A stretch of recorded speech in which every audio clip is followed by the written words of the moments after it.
Ladies and gentlemen, boys and girls, children of all ages, how you folks doing? Welcome to the Smackdown Live Review for July 9th, 2019. I'm your host, Conman167, and we just saw a absolutely amazing, awesome, enjoyable as hell episode of Smackdown Live. I honestly thought that the show was really quite entertaining from start to finish, and I just realized that I have yet to post the poll live here on YouTube. So everybody, I'm going to be doing that. I'm going to be multitasking here at the start of the show as everybody starts to come on in to the live review. You can obviously see that we have our show set up still as Monday Night Raw, and to me, I would like to switch it over to SmackDown. I'd like to switch it to the blue, but sometimes, you just can't quite do that. What did you think of SD Live? Alright, guys, I'm just going to post this poll real quick. It was either friggin' fantastic, or it was good.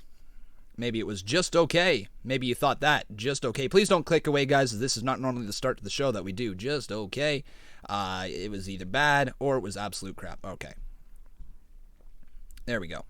We are now ready to go with the show, guys. If you head on over to our poll right here on YouTube, you can vote what you thought about the show. If you thought it was friggin' fantastic, good, just okay, bad, or absolute crap. Okay, though. Guys, SmackDown Live tonight. What a show. What a show. What a show. We're going to just do everything right from the start, everybody. But we're going to run everything over. I don't know, that made no sense. But we're still going to just completely dissect this entire show. And we're going to get into that in just a moment's notice. But before we do that, it's time for the Conman Certified Roll Call. That was a nice little voice crack right there. Who do you guys got in here? Who's in here? Let's see. We got Best Believe. We got Nathan Noble up in here. We got Kayla Bernstein. Nice to see you. Jason Miles up in here. GBC up in here. Thomas Noble. Nice to see you. Joseph P. Ali. Rebecca Alfritz. How you doing? Ryan Lynch. Nice to see you. B. Gillis is in here. Jordan, please. A13 Entertainment Dude. How you doing? Mr. Tornicane. And we're going to say a quick hi to Quick Cardinal. Okay, guys. So now, as all of you are aware, you just finished watching the great show of SmackDown Live with me. You watched my reactions to it. You knew my thoughts while we were there. But now it's time to compile them all into one nice little video for your ears and your entertainment. So let's break this down. We started things off with a very unusual segment, seeing a parking lot segment between Dolph Ziggler and Kevin Owens. This started off with a bang. I love this introduction as Kevin Owens as a babyface, because now we have officially seen the switch from a heel to a babyface. We saw the tease of it last week, and this week this opening segment proved that Kevin Owens is in fact a babyface in the WWE now. Instead of just allowing Dolph Ziggler to finish his little promo there, as he rolls up behind him, gives him a little honk job, you know what I mean? Just like a little beep beep on the horn. And that caused Dolph Ziggler to get enraged because, of course, who likes to be honked over when you're speaking, right? Nobody does. Dolph Ziggler and Kevin Owens get into a little bit of a skerfuffle, and then that leads to Shane McMahon breaking it up and kicking Kevin Owens out and banning him from the arena for the night, sending him home when we were supposed to already have a main event between Dolph Ziggler and Kevin Owens. I liked that little tease, by the way. I thought it was really good. Sends him home. Or so we thought. This is where Kevin Owens shines so big. He now is viewed, and honestly, it's hilarious if you really truly think about this. Kevin Owens gave a stunner later on in the night to a McMahon, and he is now a babyface who is fighting against the Authority. With a rinse and repeat of the Stone Cold Steve Austin Vince McMahon storyline. How about that? Jeez, that's what this is basically. But Kevin Owens, he finally cut this big promo, and he's been saying that what everybody's been thinking. Every single superstar, every single person in the back, every single fan of the WWE, this is exactly what they were thinking. Kevin Owens grabbed the microphone. He said that Shane has to hear the truth. Owens says that he's done being a nice guy since it didn't get him anywhere. A while ago, he saw the entire McMahon family say that they will listen to the fans, but the only thing that has happened since that is Shane has gotten more power, authority, and television time than anyone. No one wanted to hear, or no one wanted that. Sorry, no one wanted to see that. Now they have to sit back every week on every show to hear Shane call himself the best in the world. Shane then came on out to cut off Kevin's microphone, just basically said cut his mic. Kevin then proceeded to grab another microphone as Shane walked down to the ring. Owens says an insult to everyone in the back it's an insult to everyone in the back, and it makes him sick, and it makes everybody sick. Kevin says when Shane calls himself the best in the world, it makes everyone, including himself, want to kick Shane's ass. Kevin's microphone is cut off again, and then he proceeds to grab a headset. Security ran after Kevin Owens as he bolted through the crowd. What a hot start, man. That is a way to get Kevin Owens over as a babyface. Loved it. And then this set up our very first commercial break of the night. We come on back, obviously, as the entrances kind of happened. We come on back, and we got Finn Balor versus Shinsuke Nakamura. Okay. So now, everybody, taking a quick little breath right here, because I speak a lot, I talk a lot. This match, well, the match itself was good. There was a fundamental booking problem with this match from the start. Okay, and I talked a bit about this during the actual live stream that we had airing with our live reactions. And you gotta... Okay, I'm just going to say this. You can't have champions losing on TV. You just can't. You can't have champions being pinned on TV. And that's exactly what we got with Shinsuke Nakamura defeating Finn Balor. Okay, so in terms of the match itself was fun to watch. The finish was unique, and it showed a gutsy side of Finn Balor with him rolling out of the ring, almost getting to the count of 10, but just sliding back in the ring in the nick of time. And then Shinsuke Nakamura delivering the Kinshasa. Okay, that happened twice during the match. Thought it was good. The match itself was fine. WWE, you booked yourself into a corner with this match, and there's no question about it. This was a one-sided, or no, not a one-sided affair. Sorry, this was a no-win situation, because what you have is you have two superstars who are supposed to be competing over a championship, and there has been no build to this match whatsoever. So here we go. This is how it probably should have went down. You probably should have had Finn Balor and Shinsuke Nakamura have that stare down, whatever it was, 2 weeks ago, a week ago, I can't remember now. Have that little stare down that teases the feud. This week, you then have a number one contenders match between somebody. Could be Kevin Owens. Let's say Kevin Owens right now. Kevin Owens. And boom. The guy over here. I forget his name. Why am I blanking? Shinsuke Nakamura. There you go. You have a number one contenders match between those two. Babyface versus heel. And during that match, it's a number one contenders match for the IC Championship. And you have Shinsuke win, but via a distraction from Dolph Ziggler. Or somebody like that. Maybe Shane McMahon. Whoever you want Kevin Owens to be feuding with. If he's done with Dolph, he's done with Dolph. Move on to Shane or whatever, okay? You have them cost Owens the match to put the heat onto the heel in the feud with Kevin Owens. You then also get the heat on Shinsuke Nakamura because he wins a championship opportunity without truly deserving it, and he's the heel in this situation. And then as a direct result, what you have is you don't give away the match that is supposed to be a championship match that people are willing to pay money to go see. You're not giving it away for free on TV. And that's exactly what they did. They took this match that we are supposed to be excited about. They did the exact same thing with AJ Styles versus Ricochet. They take a match that you're excited about, they give it to you on free TV, and then what?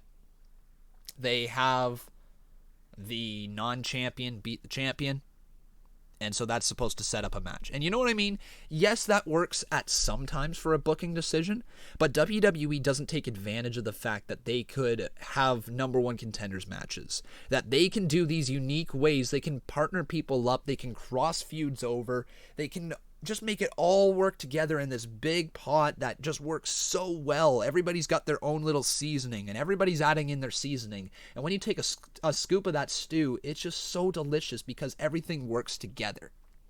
That's what WWE needs to try to be. And right now, it just feels like you've just got one guy in there who's just throwing his favorite things into the stew, this guy being Vince McMahon, throwing his favorite things into the stew.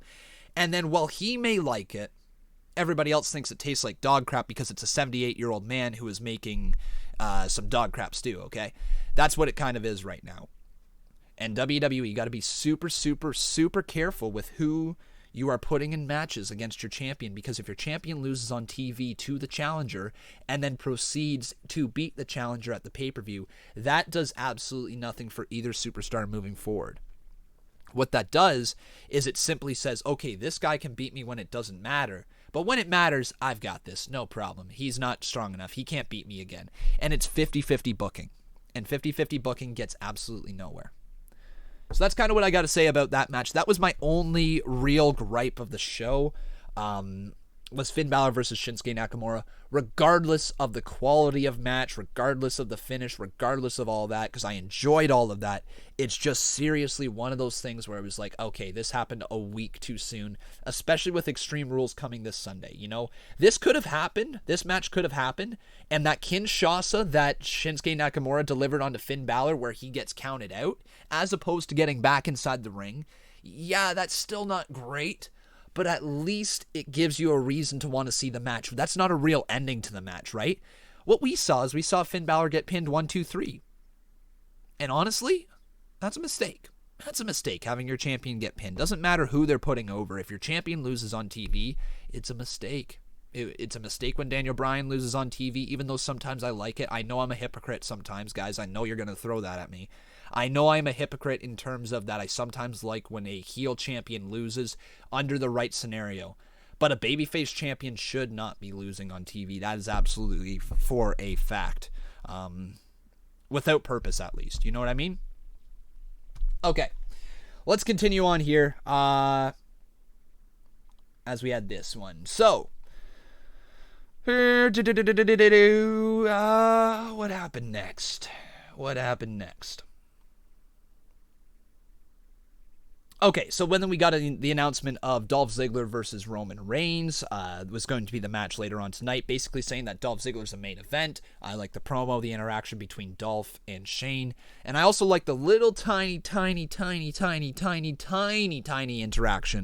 between Dolph Ziggler and Drew McIntyre. Maybe teasing something to continue out of that down the line. I don't know.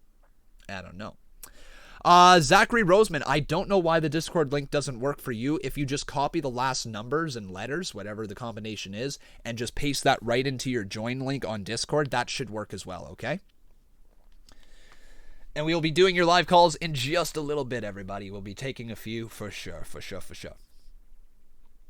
Okay, we got a video package then hyping up Kofi Kingston versus Samoa Joe, and then Samoa Joe cut a backstage promo. He said that you can deny the truth all you want, but that doesn't change the facts. Last week, he showed Kofi's passion and the option of safety. But he is everything he said Kofi was. He saw the hustle behind Kofi. But Extreme Rules, he promises that he will tear everything away from him and beat him down to the very essence of what he is. After that, he will put him to sleep.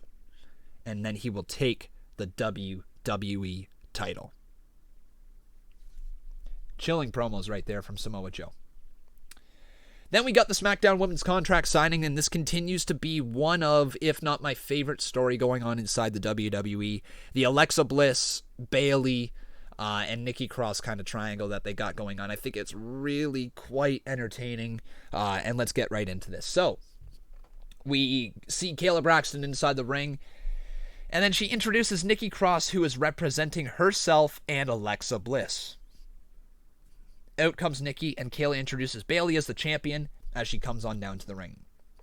Kayla mentions how it's a 2-on-1 handicap match, and this puts a lot of pressure on Bayley. She asks Bayley why she attacked Nikki after the match on Raw, and Bayley says she is here to sign the contract, and Alexa isn't here, but she is happy that Nikki is. She says her and Nikki are a lot alike. When she first got to WWE, she was starstruck, but learned quickly that people used her when they wanted something. Nikki says, good to know that Bayley is on Raw. On Raw was the real her. What the hell? I'm so curious. Bayley says Alexa has gotten into Nikki's head and asks if she is okay with helping somebody else win a championship. Bayley said that on Sunday, she is at impossible odds, but Nikki doesn't need Alexa. But on Sunday, she will bring everything that she has, and what will happen when Alexa loses and she blames Nikki. Bayley signs the contract as Nikki says she wants to help her friend, but she isn't/wouldn't understand as all of her friends have abandoned her. Alexa promises that on Sunday, when they win, she won't hold the championship alone because her and Alexa will become the first ever SmackDown Women's co-champions. Interesting. Nikki then signs the contract, asks Bayley to stick around for a match with Carmella. Okay, breaking that all down, I thought that this segment was really well done because what it did is it painted Nikki Cross in an even more dastardly manner. You know, she has fallen down the rabbit hole of Alexa Bliss. And here's also the kicker. She is carrying this story. Nikki Cross is being put in a position right now while she is maybe not going to be the focus of the story. She is in fact carrying it though. And the fact that Alexa Bliss hasn't been on TV for Raw or SmackDown now this very week, and Nikki Cross has made them very memorable segments, I think that's great news for Nikki Cross moving forward. But the question lies, is she in fact still aligned with Alexa Bliss? Is there going to be some issues? Is maybe the hint of the fact that Bayley's got no friends, maybe a returning Sasha Banks will come out, even the odds, and then turn on Bayley after the match? Maybe something like that. I don't know. But I think that might be the direction we're heading in. Before we continue on, though, with the Carmella versus Nikki Cross match, I want to make sure that you guys leave a like on this video. Also making sure you are subscribed to the channel. You can see your name pop up on the top left-hand corner, right above my head, pretty much, actually.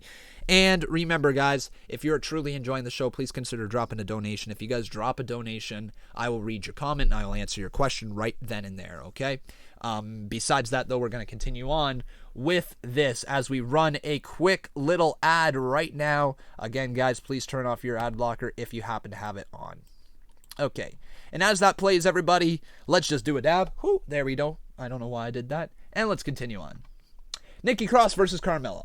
The bell rang and Nikki hit a crossbody. That was pretty much it. Anyways, I'm not going to go through the whole match, not going to break it all down because the match was what it was.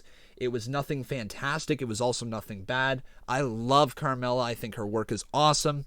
I think her work with R-Truth has been great, and the showcase of this was pretty good. Seeing a match between Nikki Cross and Carmella was fresh, and also Bayley having the affiliation to Carmella. If you guys remember back in NXT, Baymella, it just worked out on so many levels for me. And then they did the right finish with Nikki Cross going over Carmella, as Carmella looks strong as well. No issues with this match whatsoever, and it positioned Nikki Cross in a good light before Extreme Rules. Okay, the Iconics were backstage leaving the locker room as Paige is then there with Asuka and Kairi Sane, the Kabuki Warriors. Paige says that they want a tag title match tonight. The Iconics mention, though, that Billie Kay is unfortunately sick. When asked what she has, both Billie and Peyton gave different answer. Paige says that they won the titles. Since they have won the titles, they have been doing nothing and calls them annoying clowns. Paige says the match is coming. It may not be tonight, but as Tucker Knight and Otis Dojovic like to say, it's coming!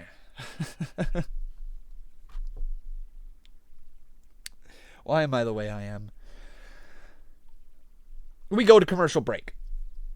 And then we see clips of last night's main event on Monday Night Raw involving Drew McIntyre, Shane McMahon, Roman Reigns, and Cedric Alexander. They kind of recap that whole thing. It was what it was. Okay.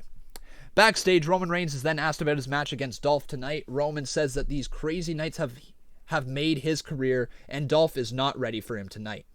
At Extreme Rules, him and Undertaker will do their thing, and Shane and McIntyre will rest in peace. We then got what I thought was my favorite match of the night. It was Daniel Bryan versus Otis versus Xavier Woods. And this was a truly fantastic match. The promo leading up to it sold me on the tag title match. Guys, I just can't tell you enough how excited I am for this triple threat tag team match.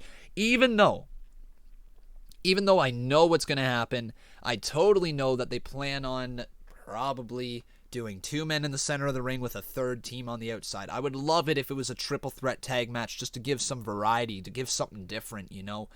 Just go away with the two people and then the third team on the side of the ring. It just makes no sense to me. But regardless, that's the match that we are building towards for Extreme Rules. The promo was great. I'm not going to talk too much about the match because there's just so much to talk about, so much to digest in that. Honestly, just Just go back and watch the match if you missed it. I thought it was truly, truly good. And then Otis Dojovic got the much-needed rub. This guy is a megastar in the making. Seriously, Otis Dojovic has charisma. He's got a different move set than we're used to. He's got the little tiny things down pat. His impact continues to increase every single week. He's using the world's strongest slam, which I truly think is an awesome finishing move for him. It looks so impactful when he goes up and slams them into the ground. Otis Dojovic, he's winning my heart over. He's quickly becoming one of my favorite superstars on the roster. There's few better than Otis Dojovic at doing what he's doing right now. So Otis picks up a big win. That was a limelight win. That is something that people are going to remember. He picks up a win over Daniel Bryan and Xavier Woods in a match. You cannot get a better rub than that. You just can't. In a triple threat match, that's the best rub you can get for a new superstar. So there you go. Awesome stuff for Otis Dojovic. All right, backstage and catering, Ember Moon was then interrupted by Mandy Rose and Sonya Deville. Mandy says that it's not Twitter where she can control people. This is real life. Jake Owen would be proud.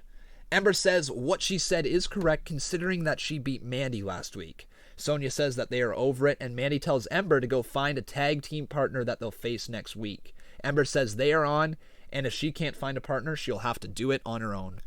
One little thing that those notes didn't leave in, they said once again not once again, but they teased once again something happening between Sonya Deville and Mandy Rose.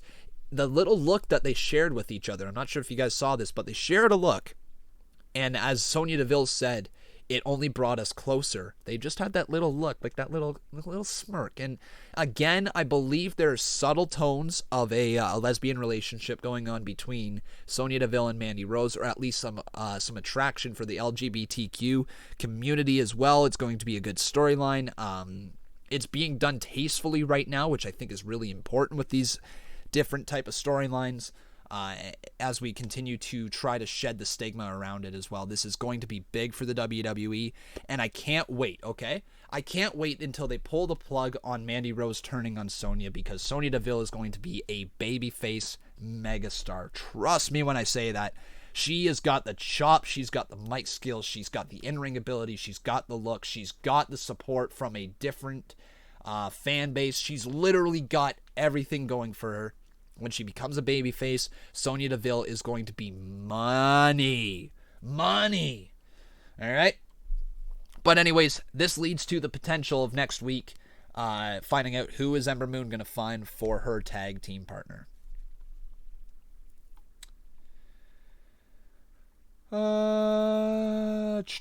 Okay. We got the Ali promo, which was pretty good.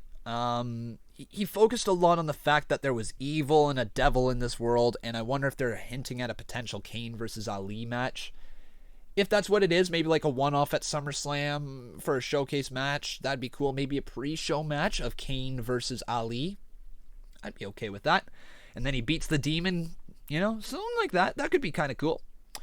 And then Aleister Black. Here we go. Who knocked on Aleister Black's door? So as you guys all knew, I was predicting Cesaro from the start. I said this a few weeks ago. I said Cesaro was my pick.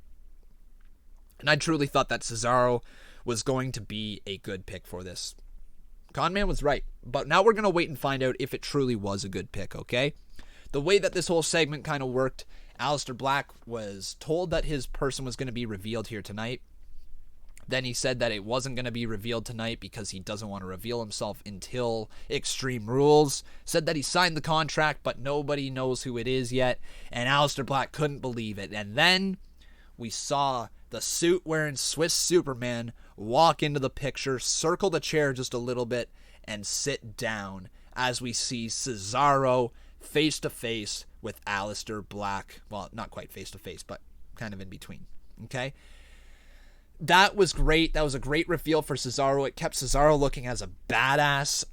It made him look really brave for standing up to Aleister Black. And we're going to get a slobber knocker of a match at Extreme Rules.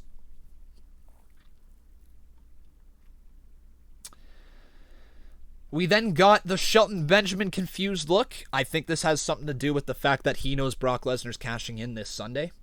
I don't think there's going to be too much more to read into that, but considering the fact that not that long ago we saw Shelton Benjamin kind of interfere with Seth Rollins on their storyline and all this, I believe it was on the road to WrestleMania, I could be wrong. And then Shelton Benjamin now, he's still got that affiliation to Brock Lesnar and Paul Heyman, and he's just kind of looking around like, oh yeah, I know what's going to happen. It's kind of weird. But whatever it is, it's got some people talking, which means they're doing a good job with it, okay? We go to commercial break, and then we come on back as Paul Heyman just randomly walks by the camera. Paul Heyman just took a little stroll by on Smackdown Live. Don't know what that was all about. But he looked at her, walked away as she introduces Kofi Kingston. She asked about his match against Joe. Kofi said that there is nothing Joe can say or do that will play on his mindset. He is a lethal weapon who would do anything to defeat his opponent. But what happened last week? The controversy. He got in Joe's head. He knows how dangerous Joe is, but he welcomes the challenge with open arms. He wants to be one of the greatest WWE champions of all time. Baby! There you go. Nice little promo from Kofi Kingston. And then we got our main event, which means we're going to be taking your live calls very, very shortly. Our main event, which was absolutely awesome. I marked out so hard for the win. I marked out so hard for the final moments.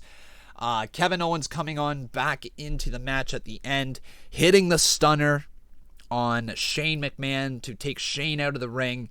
Insert Roman Reigns and Dolph Ziggler back in the center of the ring. Off the ropes, Roman hits the spear. 1, 2, 3. What a finish. What a match. Seriously, guys, I seriously thought that this match was awesome. All from like the outside interferences with it, to all the different dynamics, to Shane being on commentary, to just everything, to the stunner, the reemergence of Kevin Owens as a face. Everything about this segment worked for me. And as I was saying during the live stream, Roman Reigns has just a huge knack for telling big match stories, and he has a huge, huge advantage when it comes to trying to get over in main events. There's something about Roman Reigns working a main event match that he just always seems to nail. He always seems to crush, right? And he did again here tonight, also with the assistance of Kevin Owens, but still, it was a very good main event, and overall, a really good show that ended just in the nick of time. Literally, as Roman Reigns hit the spear, 1, 2, 3 came down, the little logo in the bottom right-hand corner popped up saying Smackdown Live, and that was it. Game, set, match. Roman Reigns wins.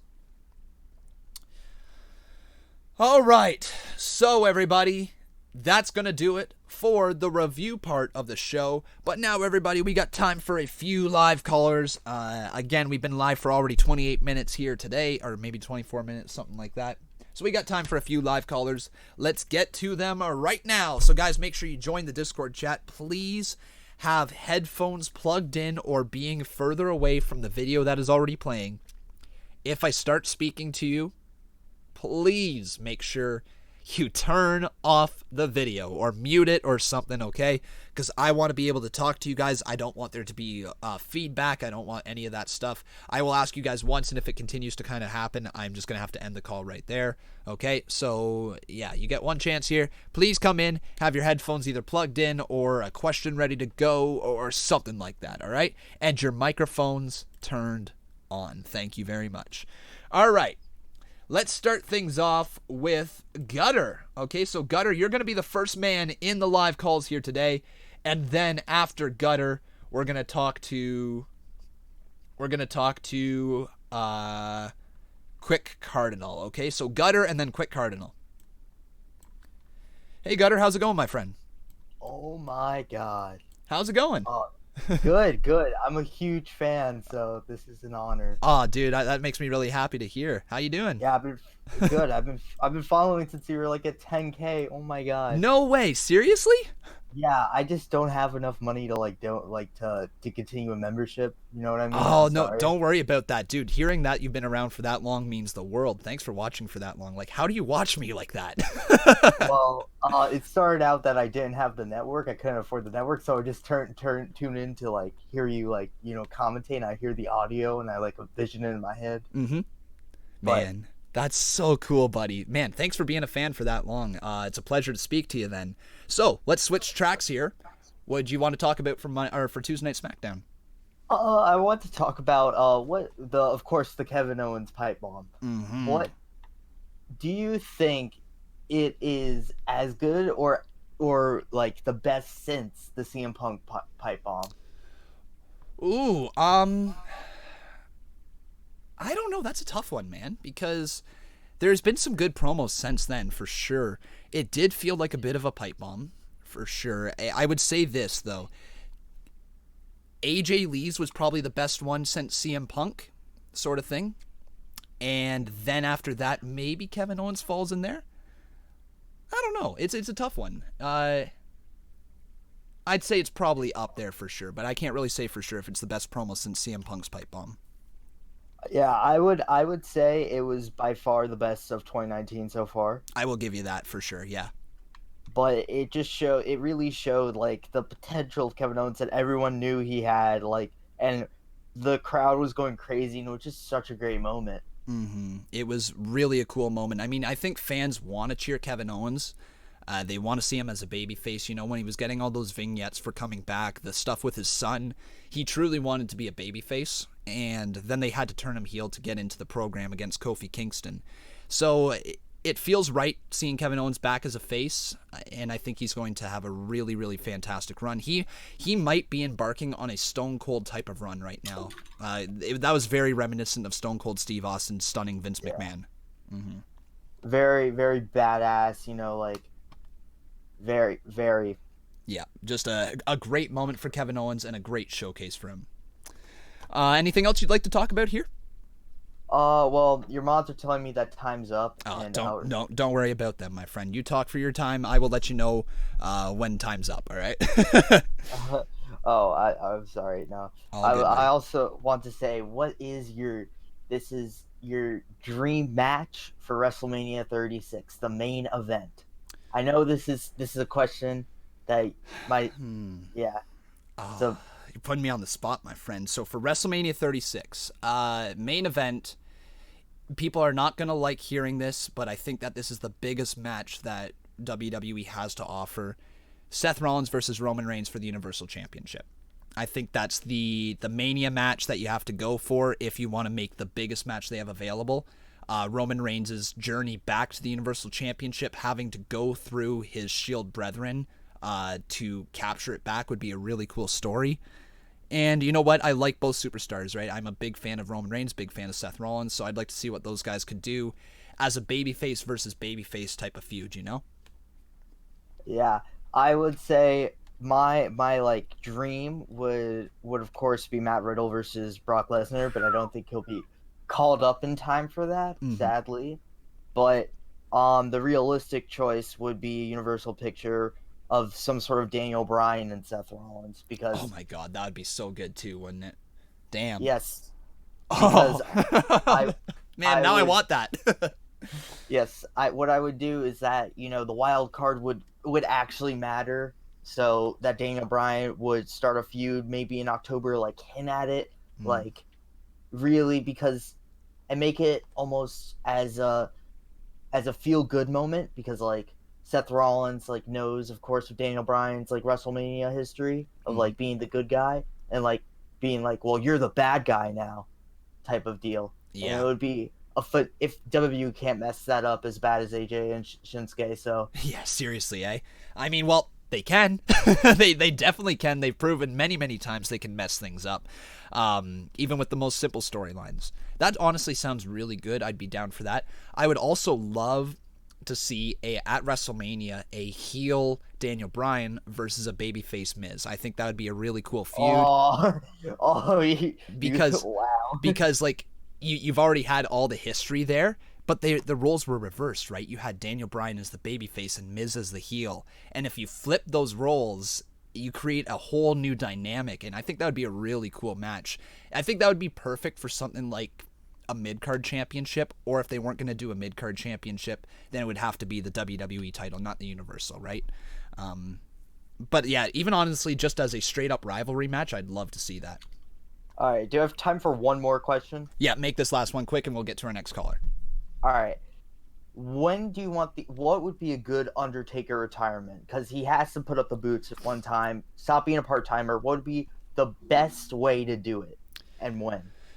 If they could find a way to get the match with Sting, the best way would be for Sting versus Undertaker, even though it is so past its prime, right? That probably isn't the best match available, but if you're going to tell one final match with The Undertaker, that would be the match that you have to tell, if they could pull it off any way possible.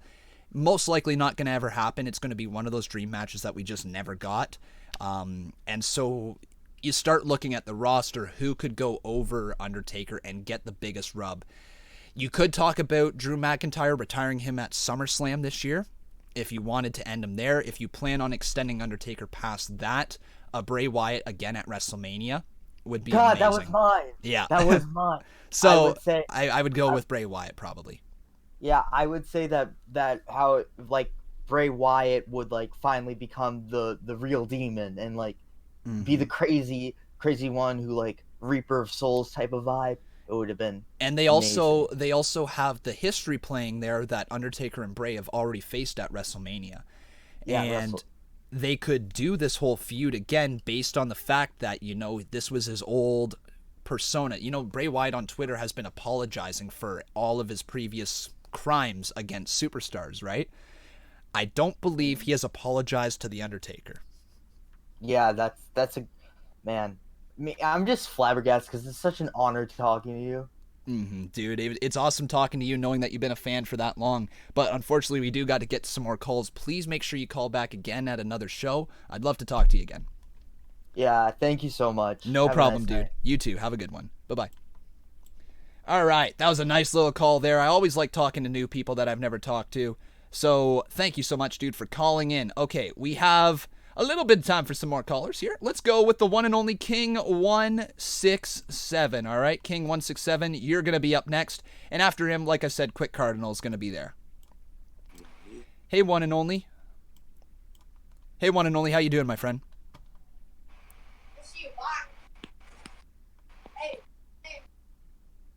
One and only, you there, my friend? All right, no one and only. We're apparently not going to go with the other guy we had. So, let's go with OTX, all right? OTX, how you doing, man? OTX, how you doing, buddy? Your microphone is muted, as is your headset, so we're going to move on from you. Let's go with Tristan Stafford right here, all right? Tristan Stafford. Hey, Tristan Stafford, how you doing, buddy? Your microphone's muted. If you want to unmute that, we can talk.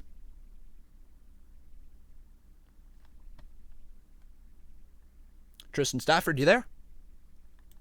All right, no Tristan Stafford. Let's go on to Christian Vega. Christian Vega, how you doing, buddy? Christian Vega, you there? Yes, I'm here. How's it going, man? I'm good. Oh, you left. One sec. I don't know why you left. Wow, what is going on with Discord, eh? Christian Vega, join back, buddy. Join back. Christian Vega, join back. Oh, my goodness. Things are breaking down here in the show. Christian.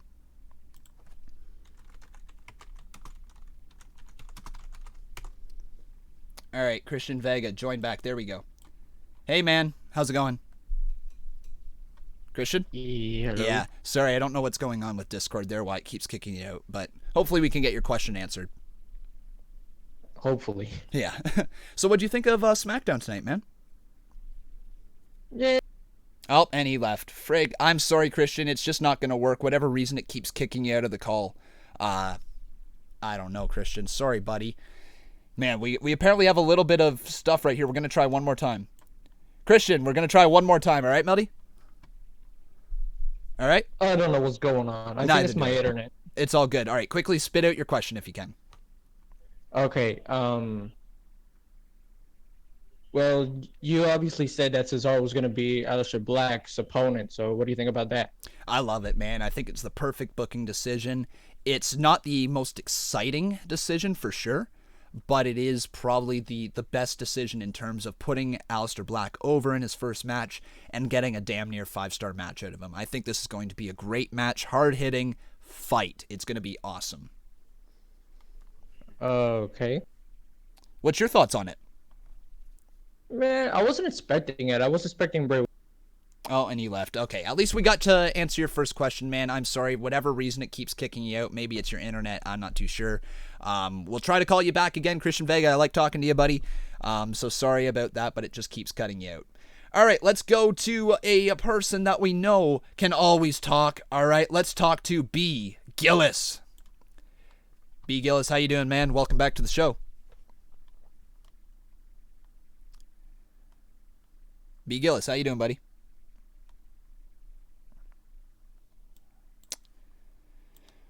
All right, we'll throw B. Gillis into the up next if you can get your microphone working, and let's talk to Peyton Cash. Hey, Peyton, how's it going, buddy? Good evening, Mr. Conman. Welcome to the show. How'd you think, or what did you think of Smackdown Live? I give it a perfect 10. Really? A perfect 10 for you, eh? Yep. Okay. And pick up the phone because you called that about Cesaro being back opponent. It's funny, man, the amount of people that were ripping on me for thinking Cesaro. You know, like everybody was in the chat. It's like, I want Bray Wyatt, I want Bray Wyatt, I want Bray Wyatt. And I'm like, I understand. Dude. I understand why people want Bray, but that's not how wrestling works. You can't introduce two brand new characters at the same time. I was thinking the same exact thing with Bray, but then I realized I was thinking the same thing you were going for with the two new people with gimmicks. Mm-hmm. And neither of them, one of them cannot win with the new gimmick. So I was going for maybe Cesaro because I remember he was willing to face off against anyone. And then when I saw him in a white suit facing off against No Way Jose, I figured that will be the challenger for Black. See, and you know what I'm saying? That's exactly when I thought it as well. When I saw Cesaro beat up No Way Jose for no reason after the 24/7 championship thing kind of happened, I thought immediately in my mind right then, I was like, this is the guy who's facing Black, because why else would they be building him up against jobbers, you know? When you truly think about where Cesaro's position is in the card, why would he need to be built up at this point in his career? He doesn't, right? He's not going to extend all the way up to a main event slot, and he's not going to ever be dropped off the card because he's too talented. He can be put in tag teams. He can be put absolutely anywhere. And you're not talking anymore. Hey, Peyton, sorry, I didn't realize that you left. That wasn't on me that time. I have no idea what happened. Anyways, as I was basically saying there, the moment that I saw him attack No Way Jose, I just kind of figured, you know what, like, this is the guy who's going to face Black, because there's no reason why they would be building him up because of Cesaro's position on the card, right? Coming out of a tag team, he would maybe face, some pretty good people, like we saw him face against Ricochet. He might get a mid-card title here and there sort of thing, but he doesn't need to be facing jobbers, right? Like, that could be given to somebody else, unless there was a reason for the jobber matches, and now we see the reason why. It was to build up it was to build up Cesaro to look like a credible threat to Black, and the way they presented Cesaro sitting down was excellent in my mind. Yep, I agree. So after the show tonight, I want you to look and... Oh, you left again. Man, we having troubles right here tonight. We having big old troubles. Peyton Cash, here we go. Hey, buddy, welcome back. Oh, and he left again. All right, third time's the charm, I believe. I don't know why it keeps kicking you. But we got our question out there. It's all good. All right, let's go to I Love Peanut Butter, all right? I Love Peanut Butter. You're up, and then B. Gillis after you. I Love Peanut Butter, how's it going? Oh, and you left. Okay, never mind. B. Gillis it is. Hey, B. Gillis, how you doing, buddy? I'm doing good. How are you, Conman? I'm doing good. Hopefully it won't kick you out of the call, too. Yeah, I got muted last time. I don't know why. So how did you think of SmackDown? I thought SmackDown was really good, man. I truly thought it was a great show from start to finish. I didn't really have too many issues with anything except for just the logic behind the Shinsuke Nakamura and Finn Balor match. That was pretty much the only thing that I had issues with on the show. I want to talk about the Kevin Owens like pipe bomb at the beginning. Absolutely. I Let's thought hear it. That was very cool. I liked it. How he mentioned all those underrated superstars not even getting a lot of time on TV. Yeah, it was really good. He was spitting facts. He really was. He was basically being the voice of the fans. And when you have a over superstar like Kevin Owens be the voice of the fans, it is going to get a good pop. It's what got CM Punk over. It's what got who else played the voice? There's another superstar that I'm totally blanking on that did kind of the same thing. They went from being a heel to being the voice of CM Punk. I said that, right? Yeah, you said there we go. Okay, good. I was making sure that I said that. But yeah, you know what I mean? There's always a good story there for when a heel switches over and all of a sudden he's backing the fans, you know? I think that's a really good story for any babyface. Yeah. Another thing I'm very confused on with Kevin Owens is who is he having a feud with? Because I'm thinking Dolph and Shane McMahon. I'm just so confused right now. What if it's just anybody associated with Shane? Because Dolph is now associated with Shane, and Kevin Owens has this history with Shane McMahon, you know? Shane McMahon trying to drop the elbow and Sami Zayn pulling him off the table at the last moment. These guys have a history, right? So it's not like Kevin Owens and his feud with Shane McMahon has come out of nowhere. These guys already have butted heads over the past. So it's kind of the continuation of a storyline there. And he's also feuding with Dolph Ziggler at the same time. So it's kind of a two-pronged feud, which I think is good because it just creates more moving parts, and the more moving parts in the story, usually the better. So yeah, I don't think it's terrible. As long as this ends with a Kevin Owens versus Shane McMahon match at at SummerSlam with KO going over, I believe that's probably the best course of action. Yeah. But who knows? They might give Shane the win, knowing how they're booking him right now. Yeah, knowing that they're always giving him the win now. Yep. Any last comments on SmackDown before we move to our next caller? No. Nope. All right, buddy. Thanks for calling. Always great talking to you. Yep, thanks for having me. Have a good one. Bye-bye. You too. All right. We are going to talk to... Let's talk to Thomas Noble. All right, buddy? Hey, Thomas Noble. How you doing, my friend?